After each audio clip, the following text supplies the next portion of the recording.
السلام عليكم ورحمة الله وبركاته. ازيكم يا حلوين؟ عاملين ايه؟ كل سنة وانتم طيبين ويا رب دايما تكونوا بخير. انا ندى احمد. لو اول مرة تشوفوني ما تنسوناش في لايك وشير للفيديو ده. وهنا طبعا زي ما انتم شايفين كده النهاردة هنعمل لحمة حمرا اللي هي بتتقطع. وزي ما انتم شايفين هنخرج وهنروح الارض. الفيديو منوع من الناحيتين، هنشوفه. قولوا بسم الله. لايك وشير الفيديو ده وانزلوا اعملوا اشتراك من الزر الاحمر اللي تحت الفيديو، وفعلوا الجرس عشان يوصلوا كل جديد انا بنزله. النهارده هنزل لكم طريقه اللحمه وتطلعي منها ازاي احلى شويه شوربه. تابعوا معايا الطريقه وان شاء الله تطلعوا بنتيجه كويسه. زي ما انتم شايفين كده طبعا احنا متعودين ان احنا بنحط اللحمه الميه تغلي وفيها الحاجات بتاعتنا اللي احنا هنحطها البهارات، وبعدين نحط اللحم. طبعا هنعمل عكس كده تماما المرة دي.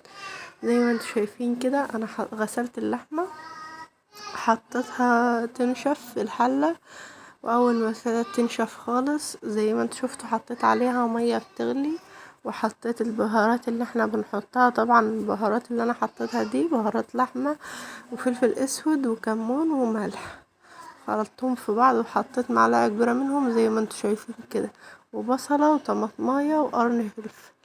وده الرز بتاعنا انا نقعاه زي ما انتوا شايفين كده، غسلته كويس ونقعته عشان زي ما انتوا شايفين المفروض ان احنا هنمشي كمان شوية، فعلى ما بنيجي ماشيين بتكون الحاجة ديت جاهزة. فيديو في البيت برا البيت يعني متعوب عليه جدا، فايه المفروض تقدروه تدعموا الفيديو. هي اللحمة دلوقتي يعتبر نص سوا. طبعا احنا هنسويها السوا الكامل. زي ما انتوا شايفين انا بشتري الطماطم اللي انا حطاها، هتشوفوا دلوقتي عشان هعمل ايه. دي تركة بسيطة كده هتطلع معاك شوية شوربة يعني هتاكلي صوابعك وراهم بصراحة. وهنا بقى هنبتدي نولع الرز زي ما انتوا شايفين كده. ياريت لو وصلتوا لحد هنا ما تنسوناش في لايك وشير للفيديو ده. شايفين اصلا جمال الشوربة واحنا لسه ما حطيناش ليها حاجة. تعالوا بقى نجيب معلقة كبيرة كده، مش هرمية، لا معلقة ممسوحة، لان الشوربة اصلا يعني فيها سمانة يعني عشان الدهن وكده. هنحط معلقة سمنة بلدي كده ممسوحة، وبعدين فصين 3 توم، وهنبتدي نحمرهم يعني ياخدوا لون حلو كده. والطماطم اللي احنا طلعناها هنفرمها كويس في الخلاط وهننزل بيها. طبعا هنحط عليهم معلقتين شوربة وماء في الخلاط، مش هنزود مية. والرز بتاعنا نشف خلاص، هنوطي عليه البوتاجاز يتردد، وعلى ما اللحمة تستوي هيكون الرز كمان بقى تمام. زي ما انتوا شايفين كده حطيناهم، والطشة هنا ولا كانت ولا اروع من كده. هنسيبهم شوية يغلوا على النار لحد لما الطماطم دي تنشف او تتسبك كويس، وبعدين هنبتدي زي ما انتم شايفين كده الوقت انا عنها على النار، وهنبتدي ننزل بيها على الشوربة بتاعتنا. زي ما انتم شايفين كده هنا بقى انتوا حرفيا هتدوقوها هتعرفوا كمان. التوم اللي احنا حطيناه بالطشة بتاع الطماطم ده بيدي تست جميل جدا، وكمان هو منه نوع تغيير لطعم الشوربة المعتادة اللي احنا متعودين عليه، بتكون طعمها مختلف عنها شوية بس للأحلى يعني. لو جربتوها تعتمدوها انا متأكدة يعني. بشارككم يومي وحابة شايفين اصلا جمال الشوربة عامل ازاي. وخلاص هنا خلاص كنا خلصنا الغدا بتاعنا عشان يكون جاهز، عشان المفروض ان احنا لما نروح يكون الاكل ده جاهز يعني. زي ما انتم شايفين كده هنروح نغير جو. طبعا ان شاء الله هوريكم فيديوهات كتير الفترة اللي جاية. مش عاوزة منكم بس غير الدعم والتقدير للفيديوهات، لان انا بتعب فيها، وكمان يعني هي التصوير والمونتاج والحاجات دي مش سهلة جدا يعني بتكون صعبة. زي ما انتم شايفين هي اساسا المحاصيل اغلبها دلوقتي ذرة ورز، يعني اغلب المحاصيل بتكون ذرة ورز. زي ما انتم شايفين كده احنا دلوقتي رايحين الغيط او الارض. زي ما انتم شايفين اللي قدامكم ده كوسة. هنروح مرة واتنين وتلاتة، اصور لكم في البيت، اصور لكم هنا هنا بيكون نوع من التغيير بالنسبة لي، بكون حاسة ان عشان ما تملوش من الفيديوهات التانية. وهنا خلاص احنا كنا وصلنا زي ما انتوا شايفين كده الارض، فهي طالع فيها حاجات اللي انا موريها لكم دي يا جماعة، اللي هو حشائش بتطلع في الارضية بتترش وبيجيلها دوا، بس برضو يعني ايه بتبقى رزلة شوية يعني، فبنضطر ان هي تتعمل زي ما انتوا شايفين كده. كل الناس بتعمل عادي يعني لو في الأرياف، لو حد بيشوف من الأرياف هيكون عارف ان كل الناس بتعمل اصلا كده.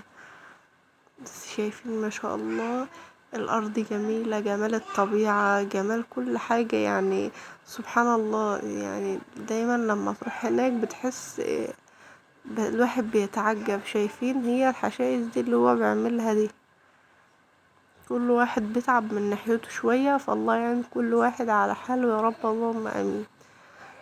وربنا ينجح حبايبنا اللي في الثانوية العامة، اللهم امين يا رب، ويحقق لهم كل اللي هم بيتمنوه، وما يضيعش تعب حد، اللهم امين يا رب. زي ما انتوا شايفين كده بتكون حاجة متعبة، يعني انتوا متخيلين مثلا 3 4 ساعات صلبة بالطريقة دي، فصاحبها بيروح ينام اصلا. شايفين المنظر جميل جدا، المنظر كفيل يتكلم عن نفسه من غير ما انا اتكلم فيه اصلا. ده اسمه، يعني هو دلوقتي بقى في الفيديو اللي فات انا قلتلكوا اللي هو كان بيتحرط المحرات او المحراف، يعني حسب كده. انا مش قوي في الحاجات دي، بس نوعا ما يعني رحت مرة واتنين وانا بصور لكم، في حاجات كتير عرفتها يعني، مش كتير قوي بس في حاجات عرفتها. انما دلوقتي ما هو بيعمل بالفاس يعني بيعزق، المفروض ان هو بيعزق يعني ايه، بيرفع الشرب حوالين الذرة. بتكون حاجة صعبة، شغلة متعبة، فلازم في اخر اليوم نروح كده نلاقي اكلة جميلة، شوية شوربة كده يرموا العظم يا جماعة. فهم بيتعبوا، لازم يلاقوا مجهود في اخر اليوم يعني.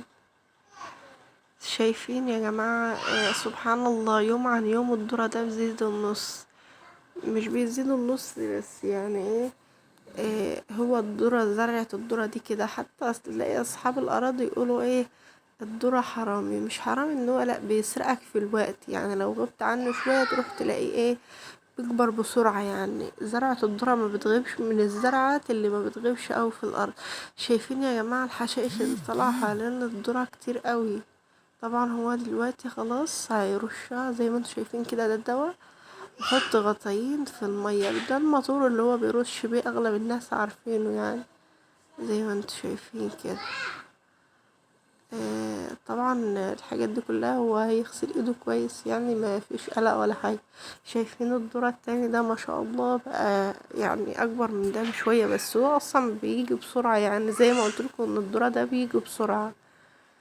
إيه طبعا بقى هنا ايه يا ندى ان انتي والدتي، يعني دي والدة جوز، ايه يا ندى يعني هتفضلي كده يعني تتفرجي علينا بس بتصورينا بس؟ تمام، ما تمشي تساعدينا شوية، مش حرام يعني.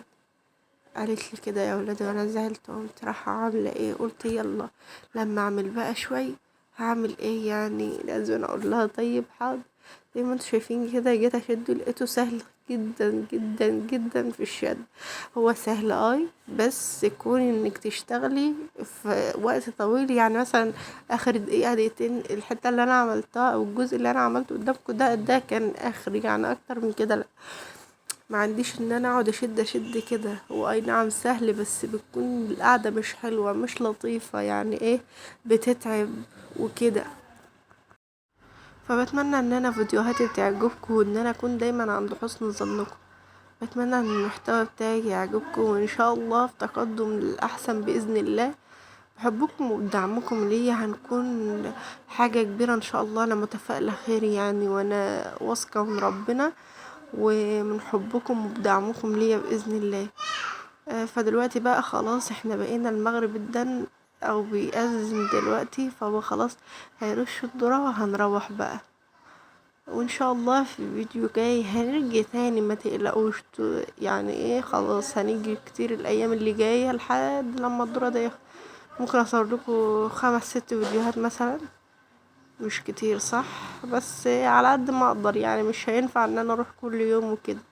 وصلت هنا لنهاية الفيديو، بتمنى ان الفيديوهات تعجبكم، بتمنى منكم الدعم والتقدير، وشكرا. انتظروني في فيديو جديد.